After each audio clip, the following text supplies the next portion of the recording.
성도님들 안녕하세요. 오늘은 9월 20일 월요일입니다. 한 주간이 시작된 것과 함께 또 이제 추석 연휴도 시작이 됐죠.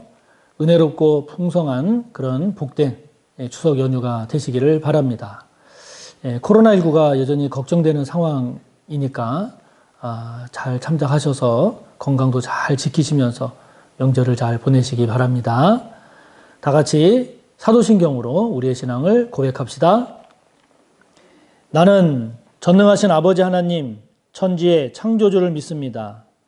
나는 그의 유일하신 아들, 우리 주 예수 그리스도를 믿습니다. 그는 성령으로 잉태되어 동정녀 마리아에게서 나시고 본디오 빌라도에게 고난을 받아 십자가에 못 박혀 죽으시고 장사된 지 사흘 만에 죽은 자 가운데서 다시 살아나셨으며 하늘에 오르시어 전능하신 아버지 하나님 우편에 앉아 계시다가 거기로부터 살아있는 자와 죽은 자를 심판하러 오십니다. 나는 성령을 믿으며 거룩한 공교회와 성도의 교제와 죄를 용서받는 것과 몸의 부활과 영생을 믿습니다. 아멘. 오늘 우리가 함께 나눌 말씀은 시편 25편 11절부터 마지막 22절까지의 말씀입니다. 구약 819쪽, 구약 819쪽, 시편 25편 11절부터 마지막 22절까지입니다.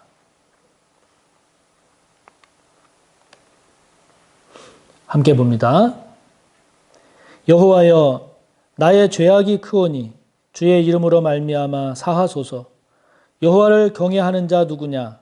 그가 택할 길을 그에게 가르치시리로다. 그의 영혼은 평안히 살고 그의 자손은 땅을 상속하리로다. 여호와의 친밀하심이 그를 경외하는 자들에게 있으며 그의 언약을 그들에게 보이시리로다.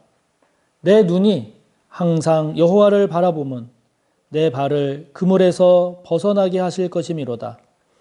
주여, 나는 외롭고 괴로우니 내게 돌이키사 나에게 은혜를 베푸소서. 내 마음에 근심이 많사오니 나를 고난에서 끌어내소서.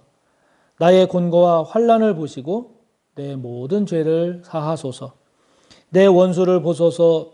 그들의 수가 많고 나를 심히 미워하나이다. 내 영혼을 지켜 나를 구원하소서. 내가 주께 피하오니 수치를 당하지 않게 하소서.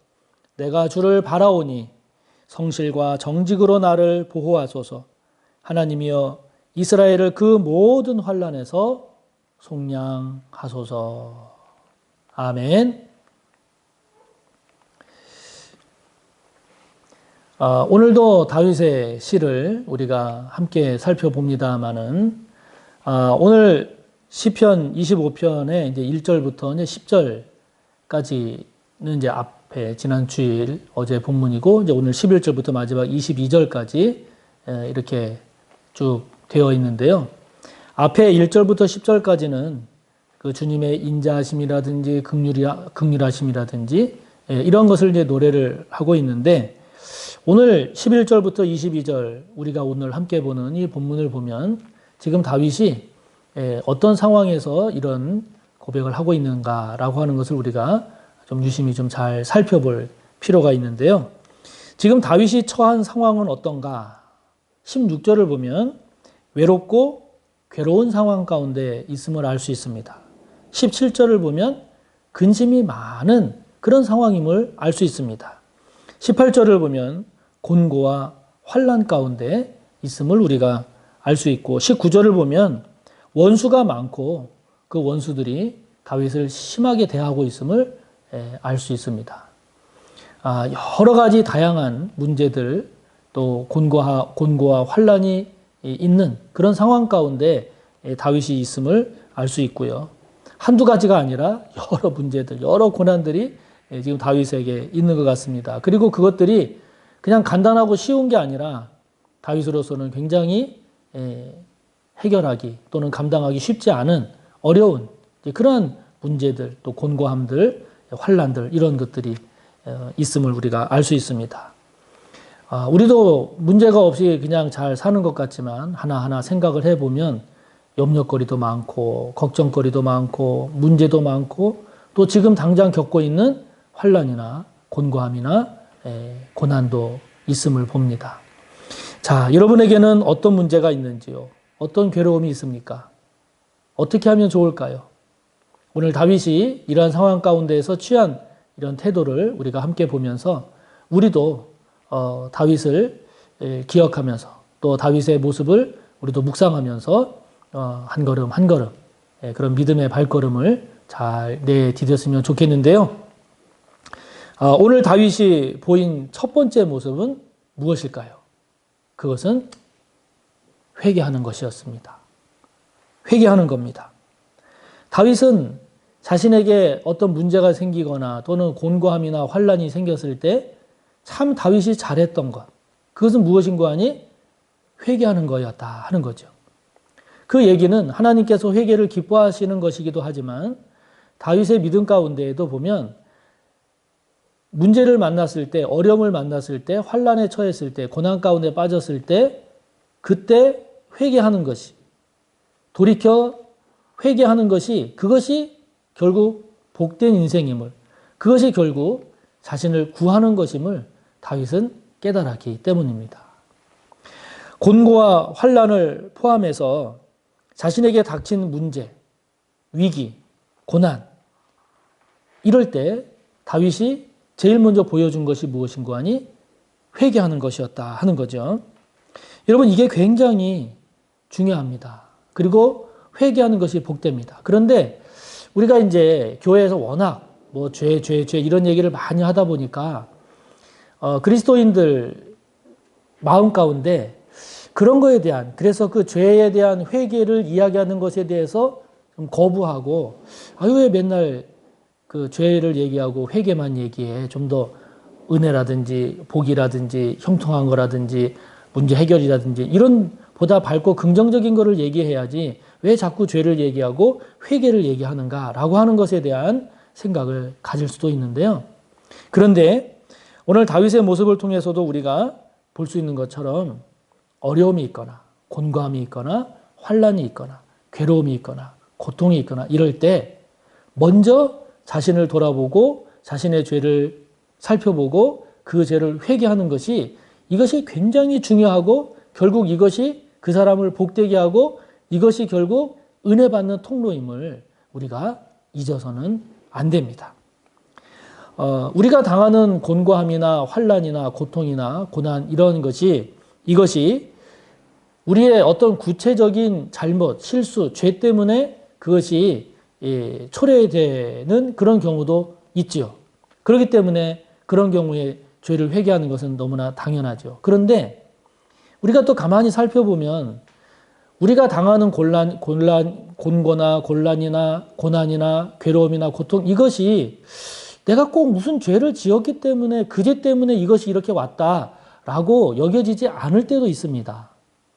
그러니까 우리의 당하는 문제나 고난이나 이러한 것이 꼭 내 어떤 이 죄 때문에 이렇다라고 그렇게 죄에 대한 강박관념까지 가질 필요는 없어요. 어떤 경우에는 내가 하나님 앞에 그래도 신실하게 잘 살고 그래도 나름대로 하나님 앞에 이렇게 산다고 살았는데 왜 이런 고통이 왔나, 왜 이런 고난이 왔나, 왜 이런 어려움이, 왜 이런 문제가 생겼나 할 수도 있습니다. 그럼에도 불구하고 회개하는 것을 한번 생각하는 것이 중요하다라고 하는 것은요, 인간은 회개하려고 하지 않거든요. 인간은 기본적으로 자신의 죄를 살펴보려고 하지를 않아요.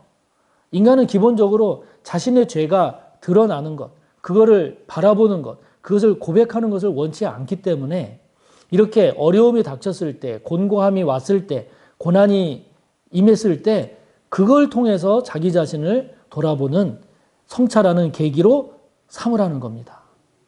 왜냐하면 이런 경우가 아니면 자기 스스로 내가 요즘 무슨 죄를 짓고 있지? 내가 요즘 제대로 살고 있나? 이렇게 자기 자신의 죄를 보려고 하지 않는다 하는 거죠. 그래서 회개가 귀한 것은 이렇게 나에게 문제가 주어졌을 때, 위기에 닥쳤을 때, 위험에 빠졌을 때, 고난이 임했을 때, 고통과 괴로움이 나에게 닥쳤을 때 그때 그걸 통해서 내가 혹시 하나님 앞에 범죄하고 있는 것은 없는지, 내가 죄된 삶을 살아가고 있는 모습은 없는지, 이렇게 내 자신을 다시 한번 돌아보는 것은 오히려 복되다 하는 겁니다. 그러면서 또 구체적으로 깨닫게 되는, 이 죄 때문에, 이 나의 죄된 모습 때문에 오늘 나의 삶이 이렇구나 라고 하는 것을 깨닫게 된다면 그것이야말로 복이죠. 그것이야말로 복입니다. 왜냐하면 결국은 그 사람의 인생에 문제가 되는 것은 그 죄된 모습을 해결하지 않았기 때문에 결국 그것 때문에 나중에 문제가 되거든요. 정욕의 문제든, 이기심의 문제든, 탐욕의 문제든, 거짓 때문에 문제든, 불의함의 문제든, 분노의 문제든 자신이 안고 있는 그 죄된 모습이 해결되지 않으면 결국 그것 때문에 나중에 인생에서 큰 문제가 되고 말거든요. 그러므로 오늘 저와 여러분에게 있어서 있는 고난, 곤고는 무엇입니까? 괴로움과 고통, 위기는 무엇입니까? 그럴 때 그것만 보고 그것이 싫어서 그냥 원망하고 불평하거나 또는 그냥 낙심하고 있지는 않은지요. 바라고 축복하기는 그럴 때 그걸 통해서 다시 한번 하나님 앞에서 우리 자신을 살피는, 그걸 통해서 다시 한번 우리의 죄된 모습이 무엇인지를 점검해보는, 그걸 통해서 다시 한번 우리들의 모습을 하나님 앞에서 새롭게 하는 저와 여러분이 꼭 되시기를 바랍니다. 그러면서 다윗이 보여주는 두 번째 귀한 모습입니다. 그것은 20절에 보면 주께 피하는 것입니다. 주님께 피하는 것입니다. 다윗이 보여주는 회개하는 것과 더불어 두 번째 귀한 모습은 주님께 피하는 것입니다. 주님께 피하는 것. 그것을 12절에 보면 여호와를 경외하는 것으로 표현을 하고 15절을 보면 여호와를 바라보는 것으로 표현을 하고 21절을 보면 주님을 바라보는 것으로, 바라는 것으로 표현을 하고 있습니다. 주님께 피하는 것입니다. 여러분, 우리에게 다양한 문제들, 다양한 위기들, 다양한 고난들, 고통들이 있을 때 그것을 나 혼자서 감당하겠다. 안 됩니다. 안 됩니다. 될 것 같지만 안 됩니다. 설사 된다 하더라도 그것은 바람직하지 않습니다. 왜냐하면 그렇게 되면 둘 중에 하나 되거든요. 하나님을 인정하지 않는 교만한 자가 되든지 아니면 하나님을 놓치고 그냥 자기 혼자 자기 의지가 꺾여서 제풀에 자신이 쓰러지는 자포자기하고 낙담하게 되는 그런 결과가 됩니다. 지혜로운 자는 누굴까요? 주님께 피하는 자입니다. 다른 말로 말하면 주님을 경외하는 자요, 주님과 동행하는 자입니다. 주님과 함께 그 문제를 감당하고 주님과 함께 그 문제를 해결하는 자입니다. 그게 다윗이 보여주는 지혜로운 자입니다. 주님께 피하는 것은 무엇일까요?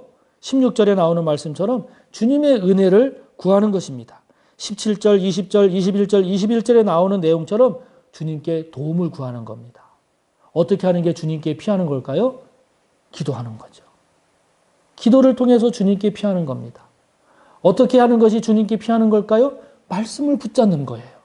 말씀을 묵상하면서 그 묵상한 말씀 가운데 붙잡을 말씀을 붙잡고 그 말씀 따라 살아가는 거예요. 어떻게 하는 것이 주님께 피하는 걸까요? 묵상하면서 깨닫게 된 하나님의 뜻을 순종하는 거죠. 어떻게 하는 게 주님께 피하는 걸까요? 주님의 은혜 안에 거하는 겁니다. 예배 안에 거하는 겁니다. 찬양하며 감당하는 겁니다. 자, 저와 여러분, 지금 저와 여러분은 문제와 고난과 위기를 어떻게 피하고 있습니까? 누구에게 피하고 있습니까? 무엇으로 피하고 있습니까? 오늘 다윗의 모습을 묵상하면서 저와 여러분 또한 주님께 피하는, 주님과 함께 문제를 감당하고 주님과 동행하는 것이 훈련이 되고 그러한 믿음의 길을 잘 걷는 저와 여러분이 되시기를 바랍니다. 주기도문 하시고 묵상한 내용 생각하며 기도를 이어가세요. 하늘에 계신 우리 아버지, 아버지의 이름을 거룩하게 하시며 아버지의 나라가 오게 하시며 아버지의 뜻이 하늘에서와 같이 땅에서도 이루어지게 하소서. 오늘 우리에게 일용할 양식을 주시고 우리가 우리에게 잘못한 사람을 용서하여 준 것 같이 우리 죄를 용서하여 주시고 우리를 시험에 빠지지 않게 하시고 악에서 구하소서. 나라와 권능과 영광이 영원히 아버지의 것입니다. 아멘.